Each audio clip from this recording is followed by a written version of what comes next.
Bom, agora que nós vimos os principais conceitos relacionados com Git, vamos ver como que a gente vai trabalhar com Git no nosso projeto. Bom, então, primeira coisa que vocês precisam ter em mente é que esse curso ainda está em evolução, né? Eu não terminei o projeto que eu queria fazer para começar a gravar as aulas. O que significa que vocês vão ter que acompanhar o conteúdo por meio de um projeto que está vivo. Vai ser todo colocado num único repositório ao qual vocês podem acessar. Dessa forma, tem três maneiras que vocês podem acompanhar o conteúdo desse repositório daqui para frente. A primeira maneira é você fazer você mesmo, tudo. O que significa que o repositório que eu vou disponibilizar para vocês, ele vai ter vários commits e vários branches, né? Essencialmente, em, ao longo da progressão das aulas, eu vou ir falando, agora estou no commit tal, estou no branch tal, estou no commit tal, estou no branch tal, e vai ter exercícios e resoluções que vão ser colocados dentro desses branches e commits. Você pode tentar resolver o exercício você mesmo e copiar o código de eventuais outros arquivos de suporte que eu vou colocar no repositório para que vocês utilizem dentro do projeto de vocês. O que significa que vocês vão essencialmente só copiar o código de suporte e vão fazer todo o resto do zero, e vocês não vão ter qualquer semelhança além do copia e cola do código com o que eu faço. Então, no final das contas, os nossos códigos vão se divergir, vocês vão estar produzindo uma coisa e eu vou produzir outra, mas você vai fazer tudo, o que significa que você aprende muito mais, mas dá muito mais trabalho. A segunda opção vai ser você navegar onde eu mando. Então vocês vão poder clonar o meu repositório, né? Óbvio, vocês não têm acesso de fazer pull requests, mandar commit, vocês não conseguem alterar o repositório remoto, vocês só conseguem alterar o repositório local, né? O que significa que vocês podem criar branches locais, tentar resolver os exercícios localmente e tudo mais, mas vocês não vão conseguir colocar nada no repositório remoto. E essencialmente o que vocês vão fazer é simplesmente navegar para onde eu mando, né, para os diferentes ramos e commits que eu apontar para vocês, e navegando para essas localizações, vocês vão resolvendo os exercícios. Na prática, você só vai desenvolver o mínimo daquilo que eu recomendo do curso, né? Mas você não vai ter grandes trabalhos de ficar gerenciando vários arquivos, você simplesmente vai só fazer os exercícios que eu falar. Então você vai navegar onde eu mando. Então, essa é a segunda opção. E a terceira opção é o último ponto, um dos últimos pontos que eu passei na aula de Git, que é você fazer um fork do meu repositório. Você fazendo um fork do repositório, você consegue fazer tudo da opção 1, só que sem copiar e colar manualmente os arquivos, né? Porque no final você pode atualizar o conteúdo do seu repositório com as atualizações do meu repositório e ao mesmo tempo você consegue aplicar suas próprias modificações.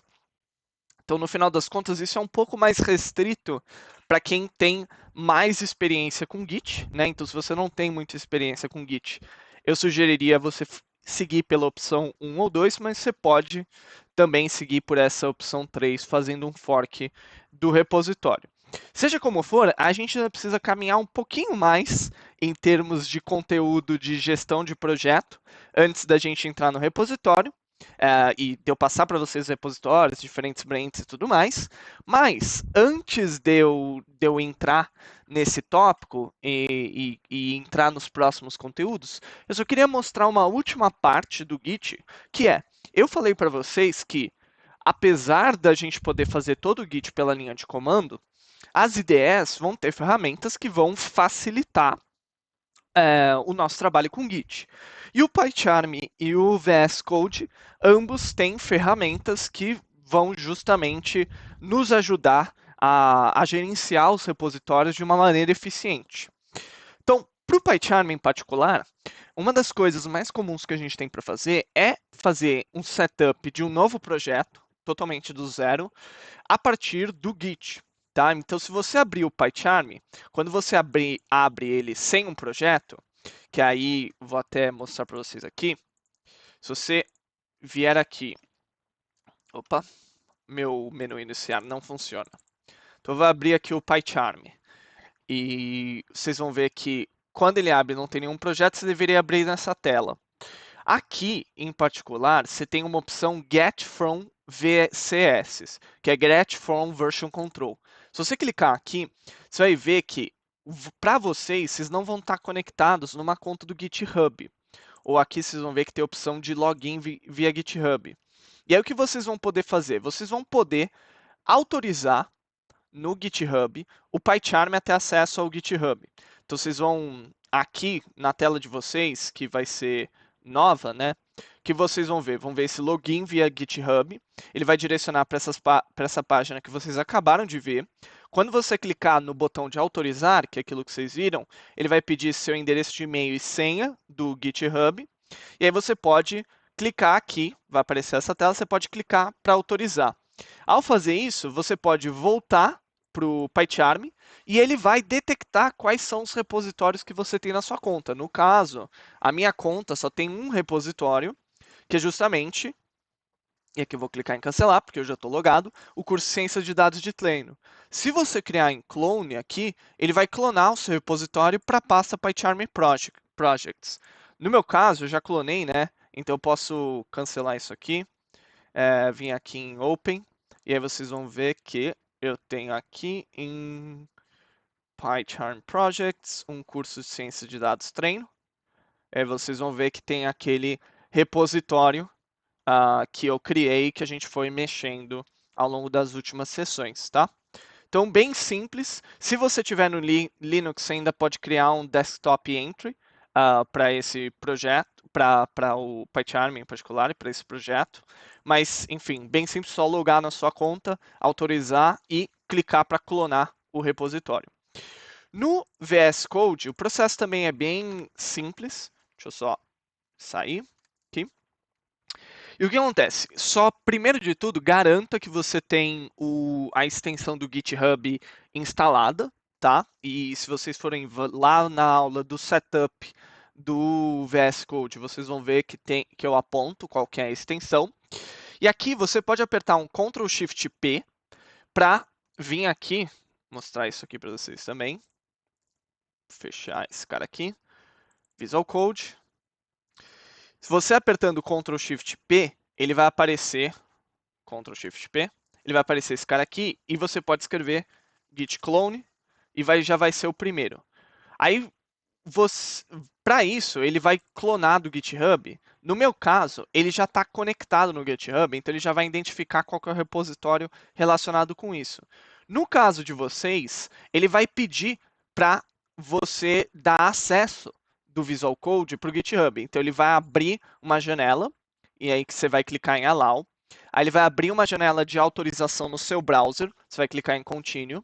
Aí você vai ter que logar no GitHub se você não tiver logado, clicar em Authorize GitHub, ele vai mandar você de volta para o Visual Studio Code, você pode clicar em Open, e aí agora, quando você for no clone, que foi o que eu fiz, você já vai encontrar justamente, né, a pasta, o repositório que você quer clonar, e aí você pode clicar nele para clonar, e aí indo na sua pasta, você pode abrir, autorizar e tudo mais, e gerenciar o seu projeto pelo VS Code.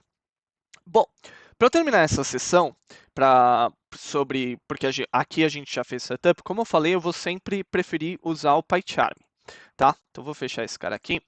Mas como eu falei, as IDEs elas vão ter ferramentas para trabalhar com Git. E se você olhar o PyCharm, for ver aqui tem File, Edit, View, Navigate, Code, Refactor, Run Tools e tem justamente o Git. E se você olhar nessa janela, ele tem alguns atalhos, né, e alguns comandos que a gente consegue executar no Git. Então, por exemplo, o Ctrl+T, o Update Project aqui, que a gente pode clicar e dar um OK, é a mesma coisa que fazer um fetch all, por exemplo, no nosso repositório. Ou seja, esse repositório que vocês estão vendo aqui, ele está até defasado com relação ao repositório remoto.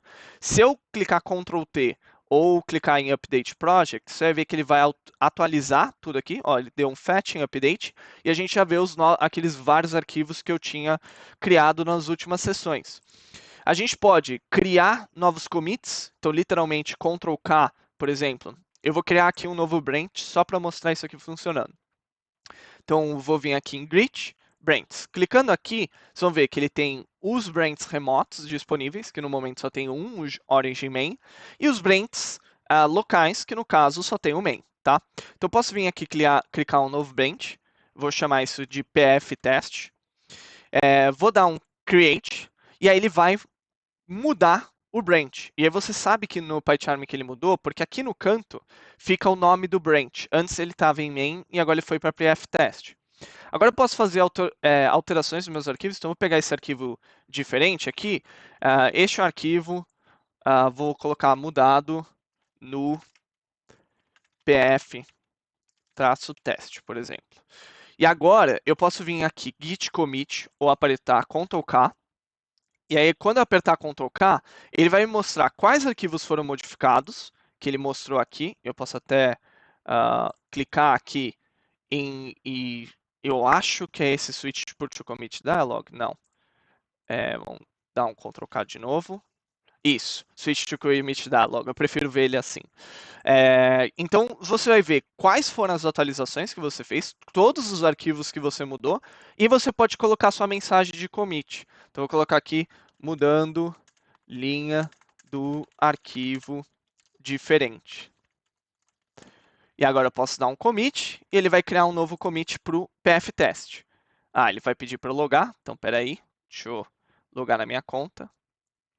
Ok, ele já fez o commit aqui, fazia tempo que eu não usava, por isso que teve esse probleminha. E aí eu posso empurrar esse cara aqui para um repositório remoto. E aí aqui tem a opção push ou apertar Ctrl Shift K. Então posso vir aqui Ctrl Shift K. Você vê que ele tem todos os commits que estão em staging, né, para a gente empurrar para frente. Então posso clicar aqui em push. E aí ele vai criar, se eu agora for em branches, esse cara aqui, agora ele criou um ramo remoto no origin/pftest. Então eu vou vir aqui, sei lá, vamos voltar para o meu main. Eu vou criar um novo branch aqui chamado pftest2. Criar esse cara. Aí eu vou vir aqui no meu arquivo diferente, mandar esse arquivo mandado no pftest2, por exemplo. Vamos dar um commit. Mudei arquivo de novo. Vamos empurrar isso aqui para o repositório remoto. Então veja como eu estou rapidamente rodando todos os comandos porque eu já conheço os atalhos, né? E agora eu posso inclusive fazer o merge desses dois branches. Veja que eu tenho a opção aqui do merge, por exemplo. Então eu estou falando git merge, o pftest2, o pftest, ou até poderia ter feito um git pull, e aqui eu posso selecionar o branch que eu quero puxar. Então posso puxar do pftest, né?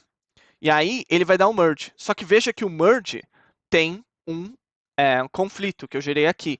Então veja que quando eu rodei o merge, ele identificou que tem um conflito e agora ele vai poder solucionar esses conflitos. Então veja que eu tenho a opção de aceitar o seu, ou seja, aceitar o que está no pftest2, aceitar o deles, ou seja, aceitar o que está no pftest, ou clicar em merge. E aí, clicando em merge, eu consigo ver em qual linha está o conflito e consigo ir resolvendo os conflitos. Então veja que ele criou um pftest, pftest2, vou mudar esse cara aqui, colocar ele em cima, por exemplo.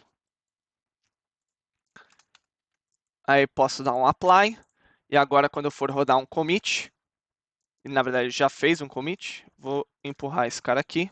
Então veja que ele criou um commit do merge, né, que ele está explicando. Teve um conflito, não sei o que.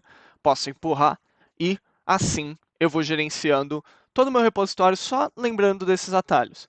E tem realmente todas as operações do Git. Então, se veja que tem o nosso reset head aqui, para a gente ir para um determinado commit, incluindo no hard aqui, criar novos branches que a gente já viu, criar tags que a gente ainda não viu, mas vai ver, rebase, que é aquela operação para resolver conflitos que a gente já viu, e assim vai. Então, tudo eu consigo gerenciar até a partir desses atalhos, e conforme vocês forem trabalhando e decorando esses vários atalhos, vocês vão ver que vai ficar muito rápido desenvolver aplicações no PyCharm utilizando o Git.